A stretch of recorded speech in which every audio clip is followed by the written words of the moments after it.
महाविकास आघाडीमध्ये कोणाचा पायपूस कोणाच्या पायात सगळ्यांना माझी विनंती आहे, सगळ्यांना ज्याच्यापर्यंत सगळ्या कार्यकर्त्यांना माझी विनंती आहे, ज्याच्यापर्यंत माझा आवाज जातो आहे, सगळ्यांना विनंती आहे, सगळ्यांच्या एकमेकांच्या सीट्सवर ते कॅन्डिडेट डिक्लेअर करतात. त्या हॉलमध्ये केलेली आहे, तिथे जाऊन सगळ्यांनी नाश्ता करावा, पाणी जी सगळी परिस्थिती आहे आपल्या गावाकडे प्रस्थान करावं.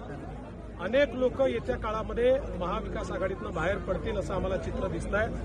बाकी वंचितचं आणि त्यांचं काय झालं हा त्यांचा अंतर्गत प्रश्न आहे, त्या संदर्भात मला काही बोलायचं नाही. सर, ठाकरे गटाची लिस्ट, उमेदवारांची लिस्ट बाहेर जाहीर झाल्यानंतर काँग्रेस आणि ठाकरे गटामध्ये कुठेतरी दुसरं सुरू झाल्याचं चित्र बघायला मिळत आहे, काय सांगाल? असं आहे की सन्माननीय उद्धव ठाकरेजींचा अनुभव आम्ही खूप वर्ष घेतलेला आहे, त्यामुळे आम्हाला याची सवय आहे.